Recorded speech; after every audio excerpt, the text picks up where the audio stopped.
আসসালামু আলাইকুম রহমতুল্লাহ। সুপ্রিয় শিক্ষার্থীবৃন্দ, মেকানিক্যাল ইঞ্জিনিয়ারিং চ্যানেলের পক্ষ থেকে তোমাদের সকলকে জানাচ্ছি আন্তরিক শুভেচ্ছা। এই ভিডিওটা তৈরি করছি নবম শ্রেণীর শিক্ষার্থীদের জন্য।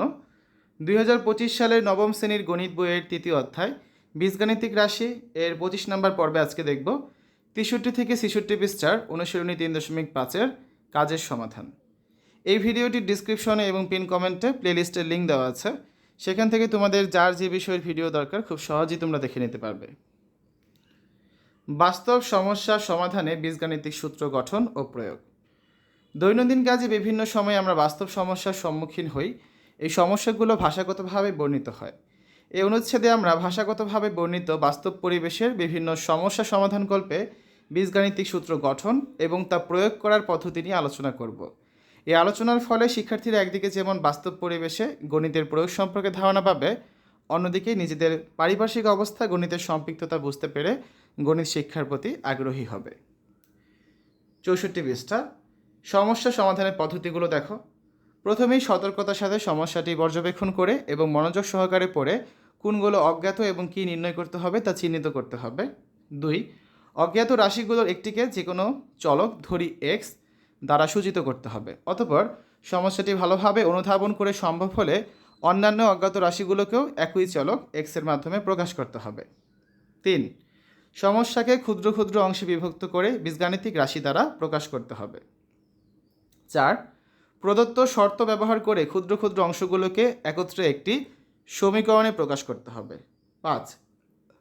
সমীকরণটি সমাধান করে অজ্ঞাত রাশি এক্স এর মান নির্ণয় করতে হবে। তো বাস্তব সমস্যা সমাধানে বিভিন্ন সূত্র ব্যবহার করা হয়, সূত্রগুলো এখানে আলোচনা করা হলো। প্রথমে দেয় বা প্রাপ্য বিষয়ক। মনে করি কিউ হচ্ছে কি জনপ্রতি দেয় বা প্রাপ্য টাকার পরিমাণ, আর এন হচ্ছে লোকের সংখ্যা। তাহলে দেয় বা প্রাপ্য টাকার পরিমাণ কত হবে? এ সমান কিউ এন।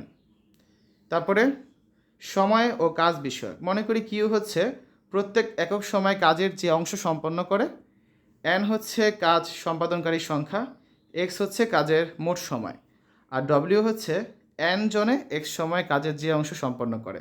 তাহলে ডব্লিউ সমান আমরা কী বলতে পারি? Q N X. সময় ও দূরত্ব বিষয়।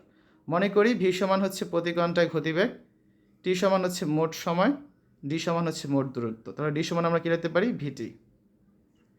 নল ও চৌবাচ্চা বিষয়। মনে করি কিউ নট সমান হচ্ছে নলের মুখ খুলে দেওয়ার সময় চৌবাচ্চায় জমা পানির পরিমাণ। ছোট হাতের কিউ হচ্ছে প্রতি একক সময়ে নল দিয়ে যে পানি প্রবেশ করে অথবা বের হয়। টি সমান হচ্ছে অতিক্রান্ত সময়।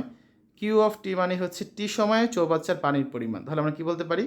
কিউ অফ টি মানে হচ্ছে Q nought plus minus Q T. পানি প্রবেশ হওয়ার শর্তে প্লাস চিহ্ন আর পানি বের হওয়ার শর্তে মাইনাস চিহ্ন ব্যবহার করতে হবে। শতকরা অংশ বিষয়ক। মনে করি বি সমান হচ্ছে মোট রাশি, আর সমান হচ্ছে শতকরা হার, যেমন এস বাই 100, তার মানে কত? S%। পি মানে হচ্ছে শতকরা অংশ, অর্থাৎ বি এর S%। তাহলে পি সমান আমরা কি বলতে পারি? BR।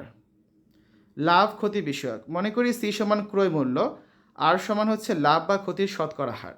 তাহলে বিক্রয় মূল্য সমান কি বলতে পারি? এস সমান সি ইন্টু 1 প্লাস মাইনাস আর। যদি লাভ হয় তাহলে এস সমান সি ইন্টু 1 প্লাস আর, আর যদি ক্ষতি হয় তাহলে এস সমান সি ইন্টু 1 মাইনাস আর। বিনিয়োগ মুনাফা বিষয়ক। মনে করি আই সমান হচ্ছে এন একক সময় পরে মুনাফা, এন সমান হচ্ছে নির্দিষ্ট সংখ্যক একক সময়, পি মানে হচ্ছে মূলধনের পরিমাণ, আর হচ্ছে একক সময়ে একক মূলধনের মুনাফা, আর এ হচ্ছে এন একক সময় পরে মুনাফা সহ মূলধন। তাহলে সরল মুনাফার ক্ষেত্রে আমরা কি বলতে পারি? আই সমান হচ্ছে পি এন আর। তাহলে এই সমান কি? P plus I. তার মানে পি প্লাস, এই যে আয়ের মান বসিয়ে দিলাম, পি এন আর। পি কমন গেলে কি থাকে? 1 প্লাস এন আর। আর চক্রবৃদ্ধি মুনাফার ক্ষেত্রে সি সমান কি লেখা যায়? পি ইন্টু 1 প্লাস আর, পাওয়ার হচ্ছে এন। একটা উদাহরণ করি, উদাহরণ 34। বার্ষিক ক্রিয়া অনুষ্ঠান করার জন্য কোনো এক সমিতির সদস্যরা 45,000 টাকা বাজেট করলেন এবং সিদ্ধান্ত নিলেন যে প্রত্যেক সদস্যই সমান চাঁদা দিবেন, কিন্তু 5 জন সদস্য চাঁদা দিতে অসম্মতি জানালেন। এর ফলে প্রত্যেক সদস্যের মাথাপিছু 15 টাকা চাঁদা বৃদ্ধি পেল। ওই সমিতিতে কতজন সদস্য ছিলেন? দেখো এটা কীভাবে সমাধান করা যায়। তো আমরা মনে করি সমিতির সদস্য সংখ্যা হচ্ছে এক্স, আর জনপ্রতি দেয় টাকার পরিমাণ হচ্ছে কিউ টাকা। তাহলে মোট চাঁদার পরিমাণ কত? এর সমান কিউ এক্স, মানে কত? 45,000 টাকা। এটা আমাদের প্রশ্নেই দেওয়া আছে। প্রকৃতপক্ষে চাঁদা প্রদানকারীর সংখ্যা ছিল এক্স মাইনাস 5 জন, কারণ এই যেখানে বলা আছে যে 5 জন সদস্য চাঁদা দিতে অসম্মতি জানালেন। তার মানে 5 জন কম দিয়েছে, যেহেতু ছিল x জন, তাহলে 5 জন কম দিলে কত হবে, x মাইনাস 5 জন। তখন জনপ্রতি চাঁদা টাকার পরিমাণ কিন্তু বেড়ে গিয়ে হয়েছে কত, কিউ প্লাস 15 টাকা। কারণ আগে ছিল কিউ টাকা, পরে এই যে 15 টাকা চাঁদা বৃদ্ধি পেলো, ঠিক আছে, তাই বেড়েছে কিউ প্লাস 15। তাহলে মোট চাঁদার পরিমাণ কত, এখন কিউর জায়গায় লিখবো আমরা কিউ প্লাস 15, আর এক্সের জায়গায় লিখবো x মাইনাস 5। তার মানে x minus 5 into Q plus 15 হচ্ছে মোট চাঁদা দেওয়ার পরিমাণ। এখন যখন এই চাঁদা দেওয়া হয় তখন আমরা কী পেলাম, মোট বাজেট কত ছিল, 45,000 টাকা। তাহলে আমরা বলতে পারি এখানে প্রশ্নানুসারে কিউ এক্স মানে হচ্ছে, যেটা মাত্র পেলাম, x minus 5 into Q plus 15, সমীকরণ 1 দিয়ে দিলাম। আর কিউ এক্স এর মান প্রশ্নেই দেওয়া আছে, সেটা কত, 45,000, এটাকে দিলাম সমীকরণ 2। দেখো দুইটা বাম দিকে কিউ এক্স আছে, তাই না? তাহলে আমরা বলতে পারি এই ডান পাশেরটা Q minus 5 into x minus 5 into Q plus 15 সমান 45,000। তাহলে সমীকরণ 1 হতে আমরা লিখি, যেটা পেয়েছি সেটা লিখতে পারি যে কিউ এক্স সমান কি, x minus 5 into Q plus 15, বা কিউ এক্স সমান কিউ এক্স মাইনাস 5q, আবার 15 দ্বারা গুণ, প্লাস 15x মাইনাস 75, বা এই মাইনাস 5q বাম দিকে নিয়ে আসলাম, হয়ে গেল প্লাস 5q, ডান দিকে যা ছিল 15x মাইনাস 75, এই কিউ এক্স কাটা যায়, সমান ডান দিকে 5 কমন গেলে কি থাকে, 3x মাইনাস 15, বা কিউ সমান কি লেখা যায়, 3x মাইনাস 15। এখন সমীকরণ 2-এ আমরা কিউ এর মান বসিয়ে পাই। কিউ এর মান বসালে কী পাই দেখো, 3x মাইনাস 15 ইন্টু এক্স, কারণ কিউ এক্স সমান 45,000 ছিল, বা 3x স্কোয়ার মাইনাস 15x সমান 45,000, বা 3 দ্বারা যদি ভাগ করি কী পাচ্ছি, x স্কোয়ার মাইনাস 5x সমান 15,000।